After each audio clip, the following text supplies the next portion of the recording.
The youngest prince confronts a corrupt minister and masters the legendary Leviathan. Appointed high judge, Noah must change the rules of the night exam.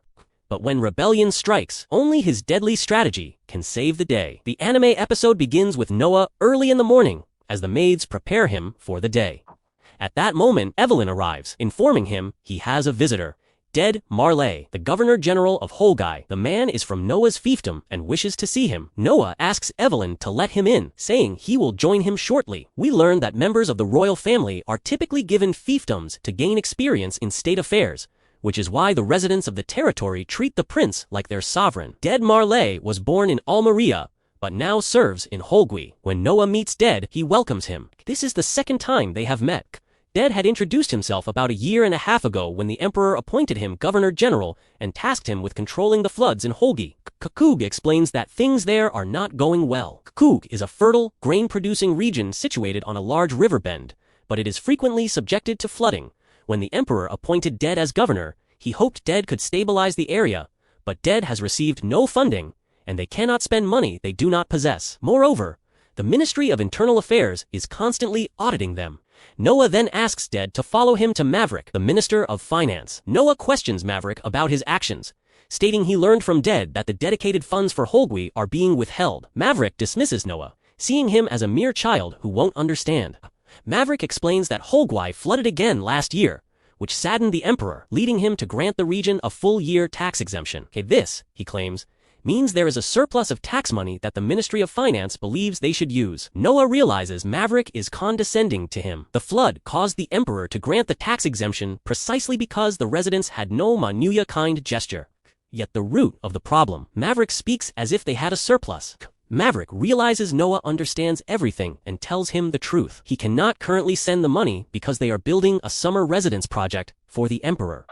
The emperor is no longer young and should spend his summer away from the capital's heat in a cooler location. Although it's only a summer residence, it is for the emperor, so it must be a royal palace. In short, they need a city worthy of being called his palace, and this demands an astronomical amount of money. Noah silences him, asserting that Maverick is committing a grave crime against the royal family. He stresses that the flood-stricken region requires substantial funds for relief. He states that he knows his father would not be foolish enough to build a palace while a part of his domain desperately needs money. Noah demands he distribute the funds properly, or he will personally take the matter to the emperor. Maverick is shocked by his words and immediately apologizes, promising to send the funding to Holgui at once. Dead is amazed at Noah for compelling the Minister of Finance to submit without lifting a finger.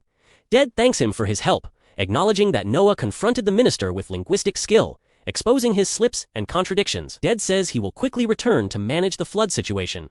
Noah returns to the castle, where a guard informs him that the emperor requests his presence. Noah goes to the emperor, who congratulates him on his actions with the Minister of Finance, stating he heard Noah taught him a harsh lesson regarding Holgai. Noah is shocked it had just happened. How did the emperor know? The emperor explains that information is a weapon and that he must always strive to hone it. He praises Noah for doing the right thing with simplicity and honesty, calling it truly astonishing for a boy not yet 6 years old. Noah thanks him, saying he only did what was required of him. Following this, the emperor discusses the sword Leviathan, noting that Noah was able to control the magical sword despite its dark history, an act he describes as nothing short of extraordinary. He adds that if Noah hadn't stopped it then, everyone in the market would have been killed. His father, the emperor, tells him it would be beneficial for him to master the sword's techniques, so he has summoned a swordmaster, Damian Noble. Noble is the greatest swordsman in the empire, arguably without equal, and Noah must learn everything from him. Noble asks to spar with Noah immediately, just to assess his talent. The emperor refuses, saying Noah is still a child and has not learned anything yet. Noble reassures him that he will not harm him. Noble stands before Noah with his large sword. Noah draws his sword and charges at Noble. At that moment, the memories of the sword, Leviathan, and the memories of all its previous owners flood into Noah. Suddenly, Noah charges Noble again and manages to knock Noble's sword to the ground. This is expected from a magical sword that chooses its master. Surely. Its previous owners were also gifted. Noble apologizes to the emperor, saying, I have nothing to teach the prince. His strength and speed are still a child's, but he disarmed me using only technique. His Highness possesses professional swordsmanship skills. It would be arrogant of me to claim I could train him. I have been soundly defeated. The emperor laughs and says to Noah, I shall appoint you as the high judge for this year's knight selection exam. There is no one more suitable for this task than you. Noah informs him that he will perform the duty as required. Internal monologue. The knight selection exam is an annual event in which contestants from all over the empire participate. In this warrior nation, military strength is valued, and it is said that the warrior's path is the only way to attain glory through merit. In this exam, fighters who won the regional qualifiers gather in the capital for the final battles. The winner receives the title of knight and immediately joins the elite class of society. The first task assigned to the new knight is to become a vassal to the high judge. If I gain a talented knight in my service, I will become stronger. End monologue. The emperor asks Noble how Noah will organize the event. Noble replies that it will be either a league system or single elimination, which the high judge decides first. Noah tells them, I wish to cancel the regional qualifiers and have all assessment stages take place here in the capital, before my eyes. The empire is vast, and I cannot attend all the qualifiers in every region. I would hate for any strong candidate to be eliminated due to arbitrary reasons. I do not want to miss any talent. The emperor agrees, saying, do as you see fit. The scene then shifts to Noah in the palace, speaking with Zoe. He asks if anyone from her village is participating in the knight exam. She replies, yes, one person, the sole hope of their humble village, the only one they send each year. Noah tells her, I have cancelled the regional qualifiers this year, so you can send a larger number if you wish. Zoe explains that the reason they only send one contestant is their inability to cover the costs of travel and accommodation, as everything in the capital is more expensive. They collect donations from everyone just to send one person, who carries the hopes of the entire village, which is why everyone takes it so seriously. Noah replies, I will eliminate that concern as well. I want to choose from the largest possible number of applicants, and no talent should be overlooked for this reason. I will cover all travel and accommodation costs. He notes, this will be expensive, but it doesn't mean I'm starting from scratch. He then calls for Dylan and instructs him to find vacant houses in the capital and buy them all. If that's enough, good. If not, they will build something resembling dormitory housing. As for meals, he will contact all the merchants they have established relationships with, and he will also go down to the city himself. Next, we see Noah speaking with Byron, who holds a piece of paper and reads something from it. Byron says, this is unbelievable. We are talking about food for the entire duration of the exam. This leaves you with a huge deficit. Noah responds that this isn't a personal request from the 13th prince because he doesn't give merchants money out of pity. Rather, providing the money is essentially part of Byron's job. Byron is astonished, saying, a boy your age understands all this, and a noble on top of that. This is what I expect from you. What I want is a job placement test at the palace. Noah tells him he wants to get a girl into the palace. If she gains support inside the palace, she will be the first to receive any new information.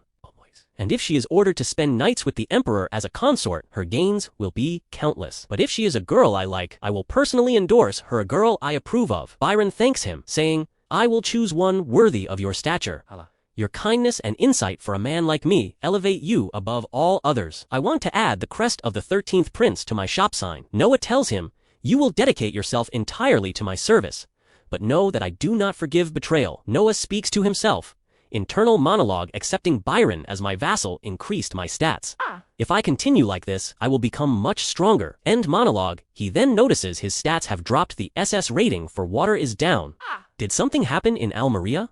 He tells Zoe he needs to see the emperor and asks her to tell the driver to rush to the palace. Upon arrival, he goes to the emperor. The emperor asks him, how did you know about the change in Almeria? You noticed the signs. Noah replies, what those signs indicated has already occurred. A servant then approaches the emperor and informs him of something. The emperor then speaks to Noah. Amazing. A rebellion has broken out in Almeria. He asks Noah the size of the rebellion. Noah thinks to himself, internal monologue. Since my SS rating dropped to S, it might look like it's been cut in half, but in reality, it's just a single grade drop among several grades. End monologue. He tells the emperor, I believe it is currently small. The emperor replies, the report states there are 5,000 rebels. Their numbers are few, and the location is within your fiefdom. Do you intend to end it yourself? Kea replies, unfortunately, I don't think that's possible. I am still too young, and I have no fighting experience, nor do I know if the soldiers would listen to me. If an heir must be sent to quell the rebellion, I suggest one of my elder brothers be assigned. The emperor tells him that this was not the answer he expected, but you looked at the situation objectively before refusing. I will respect your judgment and choose someone else. Do you recommend anyone? Noah replies, among the princes, I see Henry as the most suitable. The emperor asks why. Noah explains, given their small numbers, the traditional approach is to suppress them head-on. Henry, being the wisest of my brothers, I believe he is capable of performing this mission.